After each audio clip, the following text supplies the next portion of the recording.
A brand new module which I haven't seen run yet. It's a brand new module. There's an activity, so you won't get completely bored. So they're going to lead the next section, which is all about cross-functional teams. I'm going to shut up and watch. Thank you, Nigel. Go ahead, Tanisha. Okay, so I'll start things off. My name is Tanisha Houston. As he said, I'm a Scrum Master over at Toyota Connected. He didn't give me the clicker, I'm guessing. Oh, Yep. That's the clicker. Yes, good. It is? Okay. So what is a cross-functional team? So a cross-functional team are a group of self-organizing individuals who get together to accomplish a specific task. Normally what you see are functional teams, and they're broken apart by skill set. So for example, you'll have the iOS team, maybe even an Android team, a QA team. But what's better, what's ideal is a cross-functional team. So you break those teams up, you take the folks you need off the team, you put them on one team so that you can accomplish a specific goal. So why are cross-functional teams important? They're important because it allows a developer, anyone on the team, to pick up a task and finish it to completion. It also allows a person to display their expertise and also their broad knowledge, which is a T-shaped developer. We're going to talk more about that one next.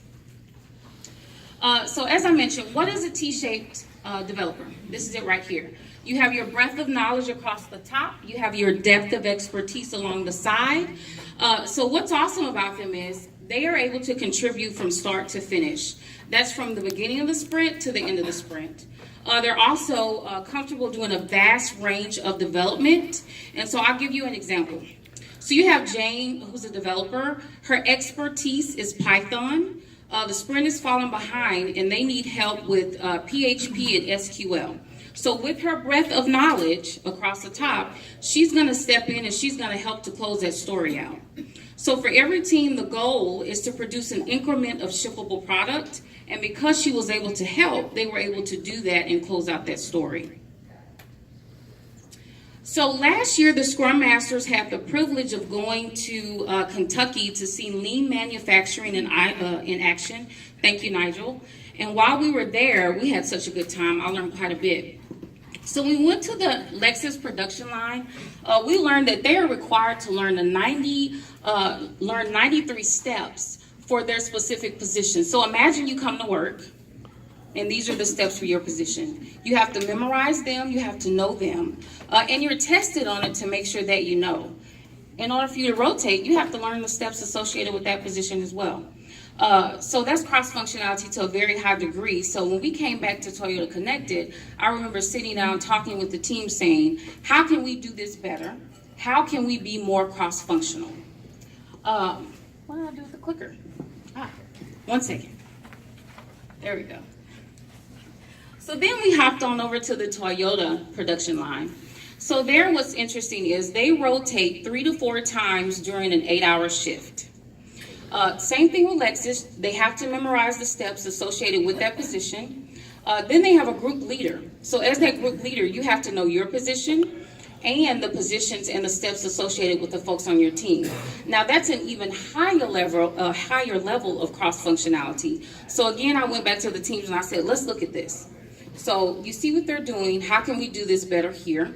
So if there's a story that's in QA and it's just waiting, who can pick it up and do it? If we're behind and you usually do Python and maybe we need some Java, who can help? Who can pick up that story? We want to be cross-functional so that we can do everything we need to do on the team to get to done. So next we're going to watch a quick film called Blind at the Bow. And in here you'll see great examples of cross-functionality. You'll also see T-shaped individuals as well as Yokoten, which Michael will talk about after this film. You lose your sight and everything gets a little harder. Toyota, this is him in 1985 at the Toomey plant. So in 1960, he implemented Yokoten, which Michael's going to come up next and talk about. So as the company was expanding, as new managers were coming in, he noticed that there was a lack of communication and passing knowledge from one area to the next. So he said, I need for you guys to talk to each other. If there's an issue on the plant floor, if we have issues with quality, talk to each other so you can pass that knowledge over so that you can help the next person. Perhaps they don't have to go through it, or maybe they can find a better way to do something. And that is how Yokoten was born. I'll pass it over to Micah. Thank you so much, Tanisha. So, as Tanisha was talking about, E.G. Toyoda-san brought the practice of Yokoten to the Americas in the 1980s and also 60 years ago. When we look at Yokoten, it actually starts with Kaizen, and that's usually the root to everything that we do at Toyota Connected. The Kaizen is that standardization of an improved practice, and the Yokoten is the multiplier effect of that particular Kaizen.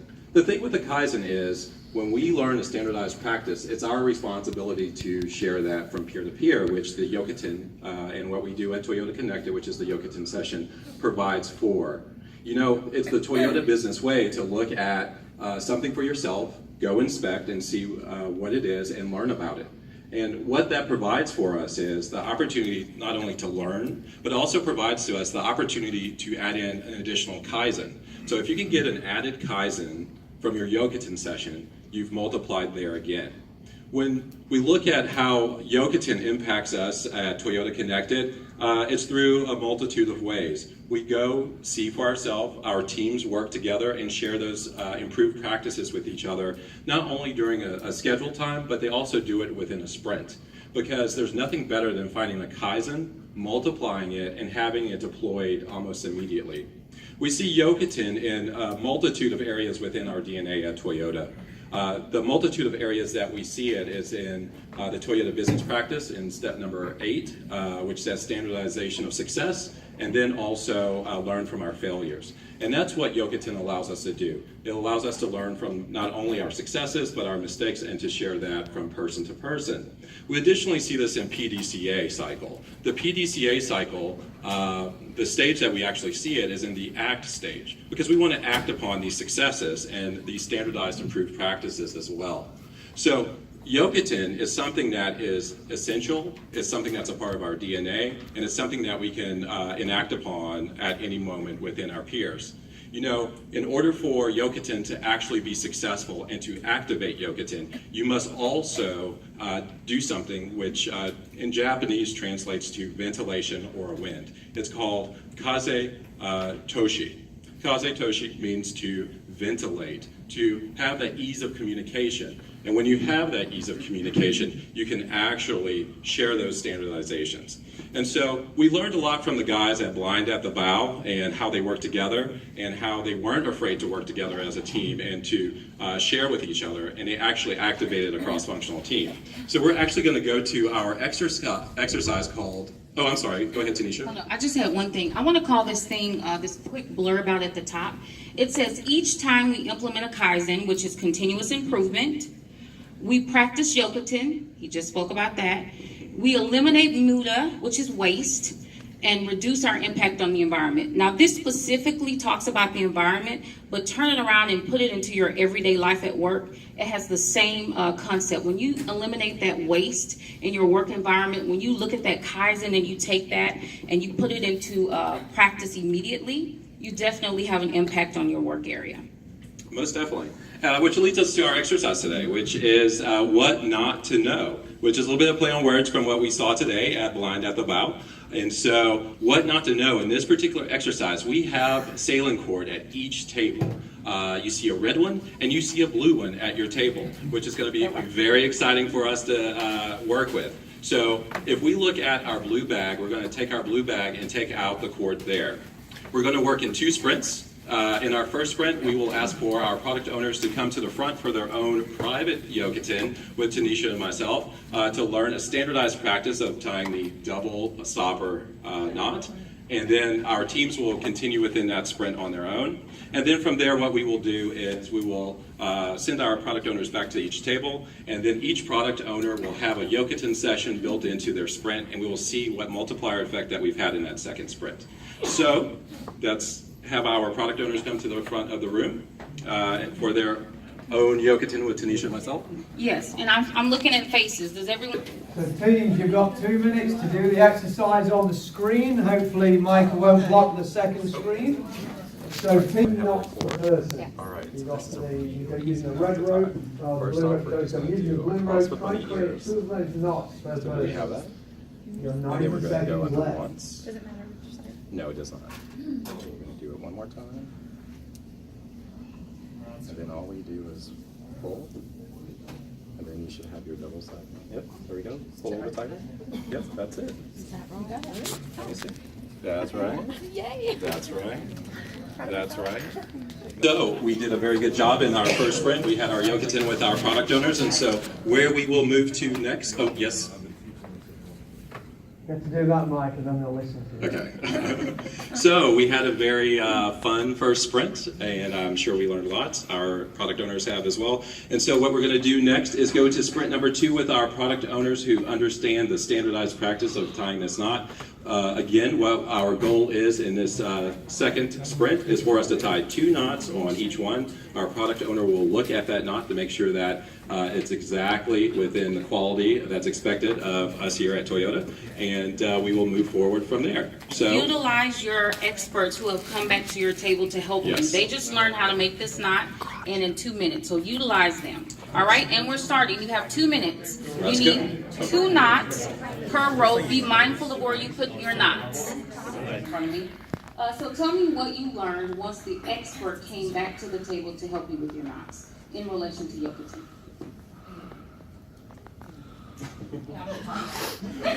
Don't all volunteer at once. In the absence of instructions, he was the only guy who could tell us what the actual knot was. Because we wanted to find out, we have to refer a lot. Okay, I'll step over here. What about you here? I can bring it over. Thank you. All right. Lena? We know that. It's almost like accounting. When we're trying to figure it out ourselves, we're all individually looking at the problem and trying to figure out how to recreate it.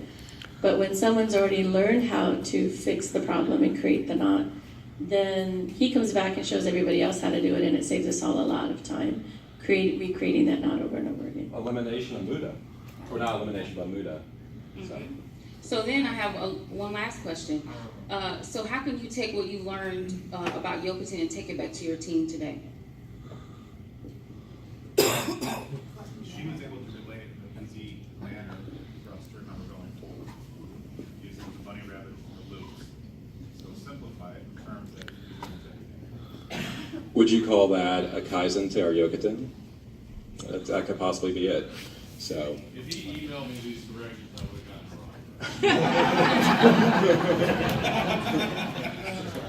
wrong. Awesome. Well, let's go ahead and move forward. So what we see here at the able to horizontal, lateral. Here we go. All right. So what we were able to see up here at the DNA of Toyota, we are a T-shaped team, and with Yokoten, you're able to deploy horizontal, lateral, and sideways. And that's basically what we did today. When Tanisha and I showed the knots at the front, and when your product owner came up to the table, they shared that standardized practice with you directly. You got to see for yourself. You know, when we look at Toyota and Toyota Connected, what we see is it's not sending that standardized practice all the way up to senior management and for senior management to tell us what the standardized practice is. It's for us to share that with each other and for our management to show us what the Kaizen is so we can go and inspect for ourselves. We were able to deploy this within our sprint, and we saw with the development and deploying it, we had immediate impacts to our performance, our quality, and also with our team dynamic.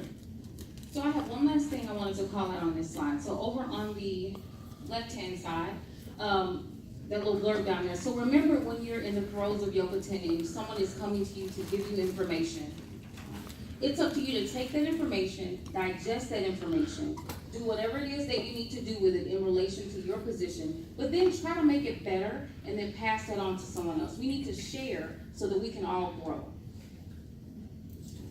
Oh, yes, there's a question. Yeah, just a question. So, and I'm from Walmart, I'm not from Toyota, just so I warn you guys up front when I say this. So,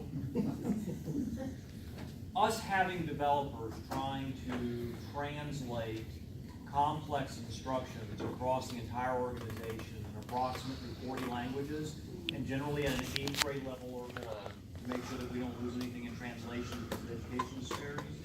We found that if we try to get developers to do that, it just leads to just a catastrophe. Because the developers are speaking at a completely different level than our target audience. What would be some of your recommendations of taking what has been done within a Scrum, and is now being ready for release? What are some good techniques that you can extend Yokoten out with such a disparity between those who are doing the development versus those who are the users?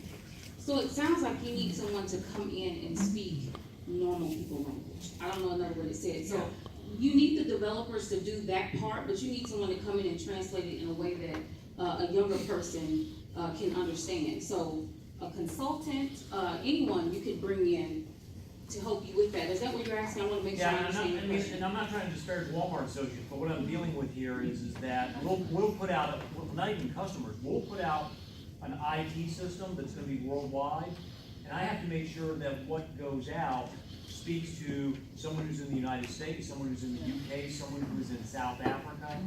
It sounds like to me the customer needs to be involved in this process, and identifying who your customer is and incorporating them in so that when you're working with your product owner can have the voice of the customer and completely understand it. And then also, just to go back to cross-functionality, have the people on your team who's going to help you accomplish that task. If you only have people on your team who can give you one way of doing it, then you need someone else there who has a different way of translating that into whatever language, product, whatever they can understand. You have to have the right people there so that you can give people what they need. Because if it's not working, then you have to do something different. And I'm just curious, are you completely in the framework, Scrum framework of all the God, no, we're a mix. I mean, we're a hybrid. I mean, we have huge chunks of our organization don't even know what Scrum or Agile are, and then others are working in what they would consider a pure environment. It's the translation piece, not the translation of language, but the translation of skills from developer to user. I think one of the things that we're doing in our team, because my team, we're building policies and procedures for the call center, is